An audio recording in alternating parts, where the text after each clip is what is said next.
I think humanity both wants to be seen and doesn't want to be seen simultaneously.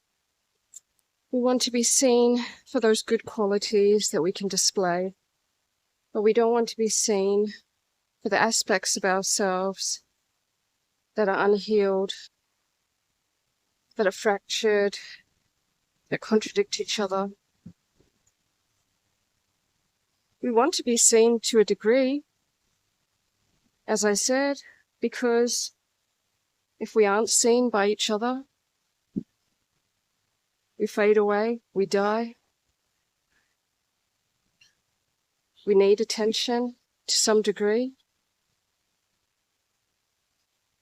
So that's why there is this duplicity. We need what we need, but we cannot stand up to the scrutiny of real attention, real witnessing from those around us. So we take a half version, a half-baked, unformed, fake version, because it helps us to maintain the illusion. If we can get others to see us in a positive light, it helps us to stay within the dream of our own self-conception. When we look around and we see everyone reacting to us positively because of the side of ourselves that we've displayed, then we feel comforted within ourselves. We don't want others to see who we are, what we are. If they see it, we would have to face it ourselves.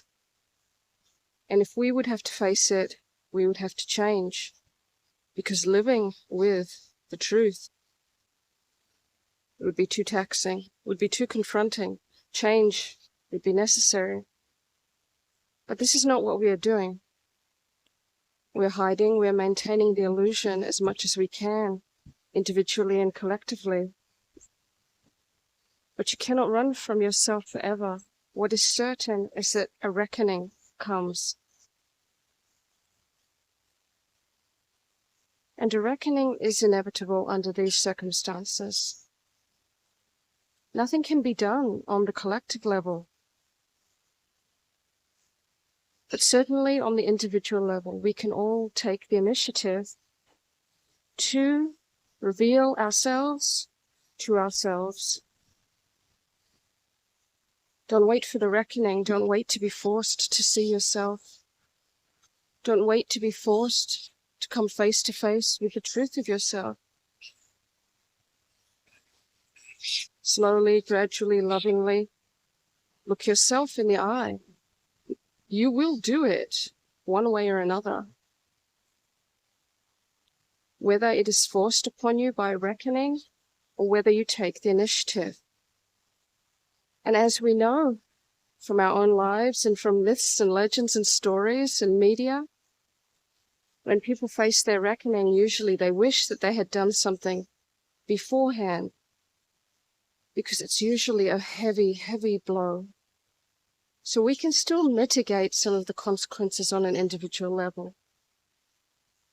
Understand that this is certain, and the most loving way for us to enter this period is to go with the flow, is to not cling to the old, is not to fool ourselves and keep ourselves longer in the dream and the illusion, is to look square in our own faces and see what we are and not shy away from it and understand how we became what we are. And not necessarily are we to blame fully for all the things that we have come to be. And with that understanding and with that knowing, have compassion for yourself and allow the change to happen. Deep breaths. Allow the metamorphosis to take place. Allow the transformation to occur. It is much better this way, although still painful, than going kicking and screaming against your will.